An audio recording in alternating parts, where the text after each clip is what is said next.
क्योंकि जितेंद्र मेघवाल हत्या का जिम्मेदार नहीं था कि उस अधिकारी नहीं था कि उसकी हत्या की जाएगी। जब एक परिवार अपने बच्चे को पाल पोस के बड़ा करता है, उसके साथ उस परिवार के सपने होते हैं और वो सपने सिर्फ वो लड़का या वो बेटी और बेटा नहीं देखता है, उसका परिवार भी देखता है। उसकी बहन, उसकी माँ, उसकी भाभी, उसके पिता, उसके ताऊ, उसके चाचा, सब लोगों के सपने होते हैं कि ये बेटा जिसको हमने पाल कर तैयार किया, सब लोगों से जुड़ा होता है। एक ज़िंदगी बड़ी लंबा समय होता है पैदा होने के बाद, और जब आप एक यंग नौजवान हो जाते हैं 24-25 साल के, 30 साल के, तो एक लंबा समय बीतता है, एक लगाव होता है। सब लोगों को ये विश्वास होता है कल ये आदमी तरक्की करके आगे बढ़ के हम लोगों के जीवन में बदलाव करेगा, और उस बदलाव को कोई सिर्फ किसी जातीय दम में या और किसी अन्य कारण से उसकी हत्या कर देता, तो उस परिवार पे क्या बीतती है। हमारी जो मांगे थी वो जायज़ मांगे थी, क्योंकि किसी को अधिकार नहीं कि वो किसी की हत्या कर दे। और फिर सरकार यही है कि सरकार काम होता है कि पीड़ितों की सुनवाई करे। तो आंदोलन इंतजार करके सरकार के आंदोलन तय किया गया। आंदोलन 2 तारीख से शुरू होगा। एक जो इम्पोर्टेंट जानकारी मुझे देनी थी, क्योंकि राजस्थान के साथी भी जुड़ रहे हैं, सुन रहे हैं, तो मैं 2 तारीख से आंदोलन शुरू होगा साथियों, मैं 3 तारीख में आऊँगा। किन्हीं कारणों से मैं 2 तारीख में नहीं आ पा रहा हूँ। मैं 3 तारीख में सुबह वहाँ पहुँचूँगा। मैं आपसे अपील करता हूँ कि 2 तारीख को आप आंदोलन शुरू कर दें।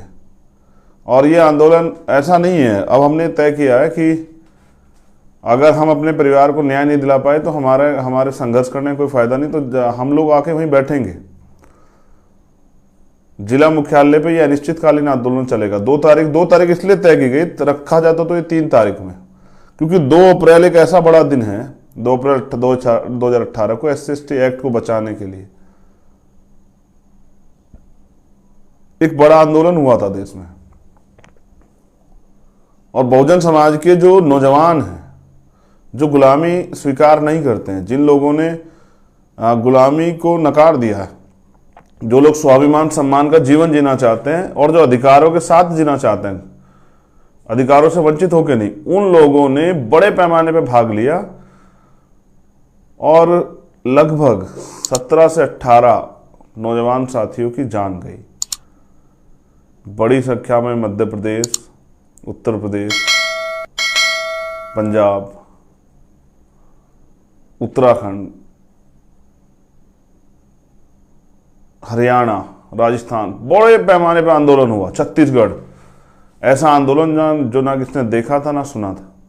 पहली बार शोषित वर्ग ने बताया कि वो अपने दम पे इस देश में भारत बंद बुला के बंद भी कर सकता है। और ये जो मनुवादी लोग हैं उनको ये पसंद नहीं आया। उन्होंने उस आंदोलन में हिंसा करा दी, क्योंकि हम तो मजबूर होकर निकले थे घरों से। बहुजन समाज के लोग तो मजबूर होकर निकले थे घरों से, खुशी से नहीं निकले थे, कोई सुनवाई नहीं हो रही थी। और इतना बड़ा आंदोलन था कि पहली बार ये तानाशाही केंद्र सरकार झुकी। सबसे पहले अगर कभी झुकी थी तो उसी आंदोलन पे झुकी थी। मैं जेल में था, राशुका मेरे ऊपर लगी हुई थी, और जब मैंने देखा कि निर्दोष लोगों पर झूठे मुकदमे लगा उनको जेल भेजा जा रहा है, तो मैंने ये समझा कि जेल से मैं कर क्या सकता हूँ, बेबस आदमी क्या कर सकता है जेल के अंदर से। तो मैंने एक पत्र लिखा इच्छा मृत्यु का, महामहिम राष्ट्रपति जी के नाम। फिर मेरे साथियों ने मुझे समझाया कि नहीं, वो भी चाहते हैं कि आप लोग मर जाएं और आप भी चाहते हैं कि मर जाएं, तो ठीक है, उनका तो कांटा निकल जाएगा। तो इच्छा मृत्यु से कुछ नहीं होगा, आप लड़िए। जेल से भी लड़ना चाहते हैं तो भगत सिंह के तरीके से लड़िए। तो मैंने जेल में भूख हड़ताल शुरू की, और 6 अप्रैल से 13 अप्रैल तक मैं भूख हड़ताल पर रहा। लेकिन सरकार और सिस्टम के लोग ये कहते रहे कि वो तो खाना खा रहे हैं, तो तीनों टाइम खाना खा रहे हैं, 3 सब्जी खा रहे हैं, 2 सब्जी। मैं अखबार का भी कोई पढ़ा करता था, तो मुझे बड़ी हंसी आया करती किस तरह से किसी के संघर्ष का मजाक उड़ाया जाता है।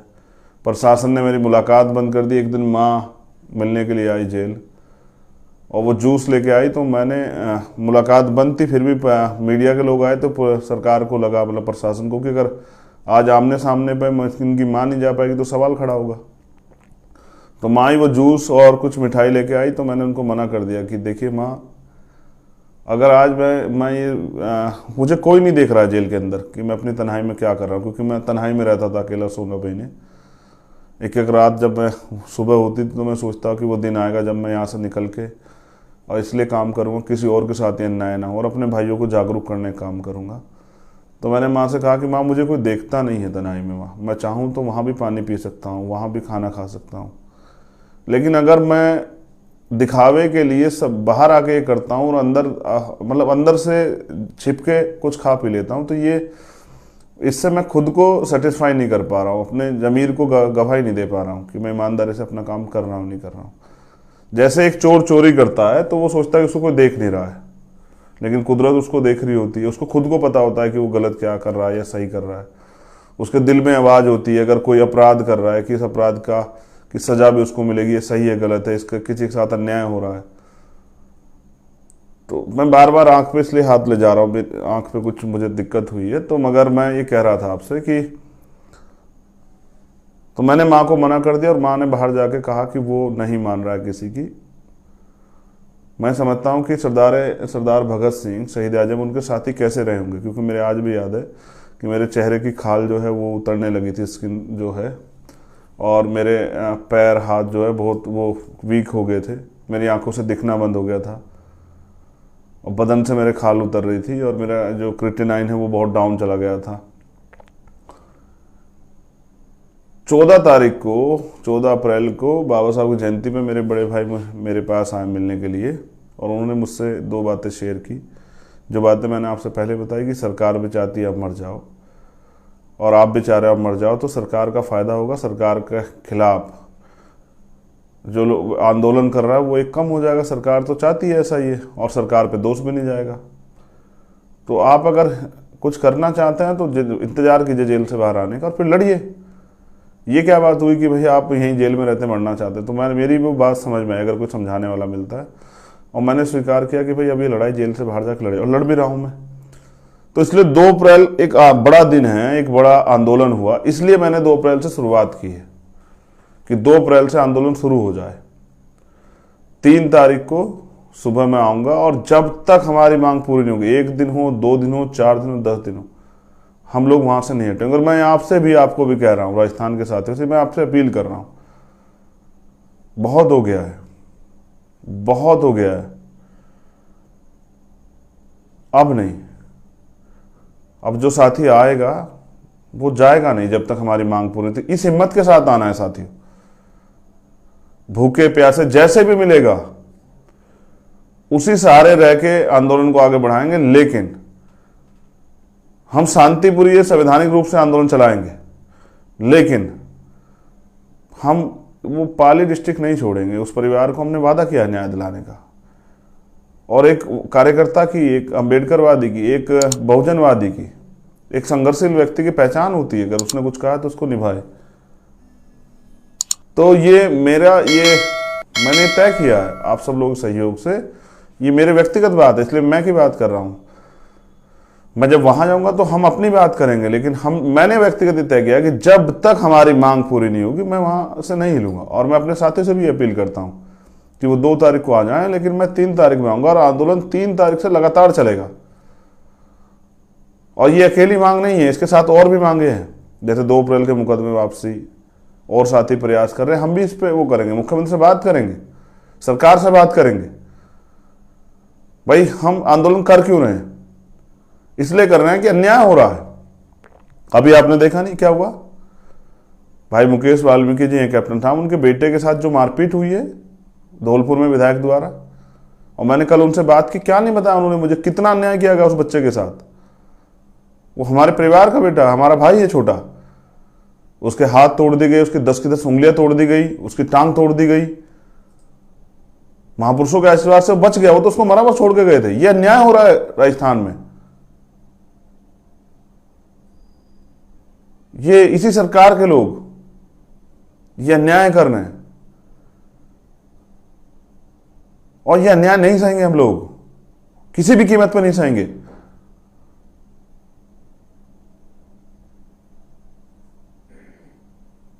इसलिए मैंने ये सोचा कि ये बात आपकी जानकारी में होनी चाहिए, क्योंकि मैं अकेला व्यक्ति हूं और मेरे पास काम सारे हैं, मुझे सभी काम करने पड़ते हैं।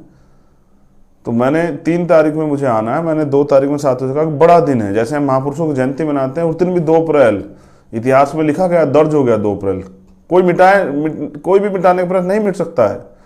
एक तरफ हमारे लिए शहीदी दिवस भी है, एक तरफ हमारे लिए वो शौर्य दिवस भी है। हमारे शहीदों ने बलिदान दिया है और उन्होंने शौर्य गाथा लिखी है कि हम भारत को अपने बल से बंद कर सकते हैं, भारत बंद करके दिखा सकते हैं। ये है 2 अप्रैल, इसलिए 2 अप्रैल से आंदोलन की शुरुआत होगी। और मेरी आपसे अपील है कि साथियों, पहुंचना है। अगर आप इस गुलामी से मुक्ति चाहते हैं, जो अन्याय पाली में हो रहा है, जो मैंने आपको उस दिन बताया, और हम तो और मांगे हैं, हमारी अन्याय एट्रोसिटी तो होती रहेंगी, लेकिन ये तो बंद होनी चाहिए। लेकिन इसके अलावा भी शोषित वर्ग के लोग, वंचित वर्ग के लोग आगे कैसे बढ़े, उनको तरक्की के रास्ते कैसे मिलेंगे, इस पर भी बात करनी पड़ेगी मुख्यमंत्री को। भाई मुझे एक बात की जानकारी वहां लगी कि उस गांव में या उसके आसपास के गांव में अगर अन्याय हो रहा है, उसका सबसे बड़ा कारण क्या है? एक जो सबसे बड़ा कारण है वो ये है कि मजबूरी में, आजाद भारत में 70 साल की आजादी होगी, मजबूरी में हमारे लोगों को ताकतवर लोगों को काम करना पड़ता है, क्योंकि एक जमीन नहीं है, कोई रोजगार नहीं है। देखो भाइयों के साथ कुछ होता है तो एक बार को मैं थोड़ा सा ही सोच लेता हूं कि भाई अभी हमारे लोग ताकतवर नहीं, लेकिन बहनों का अपमान ये नहीं बर्दाश्त हो सकता है। हमने अपने महापुरुषों को पढ़ा और हमारे महापुरुषों ने यही सिखाया। और फिर उस जवानी का क्या फायदा, जिस जवानी में आप अपने समाज के हितों की रक्षा, अपने देश के हितों की रक्षा, अपने देश की असल जो है ताकत, उसको ना दिखा पाओ। मैं भी घटनाओं पे जाने पे ज्यादा भरोसा नहीं रखता हूं, लेकिन जब अन्याय हो और अन्याय की पराकाष्ठा लिखी जाए, अन्याय की पीड़ा इतनी हो कि आपका शरीर जो है खौल उठे दर्द से, आपका लहू उबाल मारने लगे। और अभी आपने देखा नहीं क्या हुआ, कल एक पंचायत होती है, हजारों लोग इकट्ठे होते हैं और किस तरह की भाषा का प्रयोग करते हैं। कोई कहता है चंद्रशेखर की हत्या कर देंगे, कोई कहता है उसको घुसने कैसे दिया। भाई आजाद भारत है, ये मेरा भी देश है, और हवा आजाद को किसी की परमिशन की जरूरत नहीं है सर। ये मैं एक वकील भी, अपने अधिकार भी जानता हूं और लाखों लोगों का नेतृत्व करता हूं। जिसने अपराध किया अगर उसके पक्ष में कोई खड़ा होता तो वो भी अपराधी। और कीजिए पूरा, मैं तो कह रहा हूं आपको पूरे जोड़ लगाइए, बचा के दिखाइए उनको फांसी होगी, हम लोग लड़ेंगे। तो इसलिए क्योंकि मैं अपनी बहनों से, जितेंद्र मेघवाल की 4 बहनें, मैं जब 4 बहनों से मिला तो उनसे वादा करके कि रोना मत, जब तक मेरे शरीर में लहू का एक आखिरी कतरा, तब तक रोना मत मेरी बहनों। मेरा वादा है कि आपको न्याय मिलेगा। और न्याय सिर्फ जितेंद्र मेघवाल को न्याय के साथ साथ वो जो गुलामी सदियों से वहां चली, उससे भी न्याय मिलेगा। इसलिए मैं 3 तारीख में आऊंगा। आपसे मेरा अनुरोध है कि 2 तारीख को आंदोलन शुरू कर दें और इस दमखम के साथ आए कि अब हम तभी लौटेंगे जब हमारी मांगें पूरी होंगी। अधिकार मांगने से नहीं मिलते, छीनने पड़ते, और छीनने के लिए बल तैयार करना पड़ता है। शक्ति से परिवर्तन होता है, तो शक्ति हमारे आंदोलन में है। और हम अपने आंदोलन को, मैं 3 तारीख में पहुंचूंगा पाली जिला मुख्यालय। आपसे अनुरोध 2 तारीख में आंदोलन शुरू करें। मैं वहां की प्रदेश की टीम से, प्रभारियों से और साथियों से, बहुजन समाज के साथियों से कहना चाहता हूं कि अगर इस अन्याय से मुक्ति चाहते हैं तो अकेले अल्पजन बन के ना लड़िए, बहुजन बन के लड़िए, इकट्ठे होकर लड़िए कि यह अन्याय बंद। फिर उस बात को कोट कर रहा हूं जो गुरु गोविंद सिंह जी ने कही, कोई किसी को राज ना दियो, कोई किसी को ताज ना दियो, जो लियो निज बल लियो। तो अधिकार मांगने से नहीं, लड़ना पड़ेगा, छीनने पड़ेंगे। इसलिए समझदारी से अपने आंदोलन को चलाना है, और अगर बलिदान देना पड़े आंदोलन में तो पीछे नहीं हटना है, वो चाहे तन का हो, मन का हो, धन का हो। क्योंकि आप अच्छे कपड़े पहनते हैं, अच्छी घड़ी पहनते हैं, चश्मा, इससे कोई फर्क नहीं पड़ता अगर आप आजाद नहीं हैं। आपको सिर्फ सांसों का लेना आजादी नहीं है। अगर आप अपनी तरह से नहीं जी सकते हैं, अपनी चीजों का जो आप चाहते हैं उन सपनों को पूरा नहीं कर सकते, तो ये गुलामी है। इसलिए मैं आपसे अपील करता हूं, आपका भाई चंद्रशेखर आजाद, 3 तारीख में आपसे मुलाकात होगी पाली हेडक्वार्टर पे, और आंदोलन चलेगा। और आंदोलन तब तक चलेगा जब तक हमारी मांगे नहीं पूरी होती। इसलिए मैं आपसे अपील करता हूं कि आप सब लोग भी जुटें और एक मजबूत आंदोलन पाली से शुरू हो, और उस आंदोलन के जरिए जो अन्याय हो रहा है पूरे उसमें राजस्थान में, ये पूरी दुनिया को पता लगना चाहिए कि कितना अन्याय और किस तरह का अन्याय, अन्याय की भी सीमा से भी नीचे जो अन्याय उसको कहा जाए, या अन्याय की पराकाष्ठा उसको कही जाए।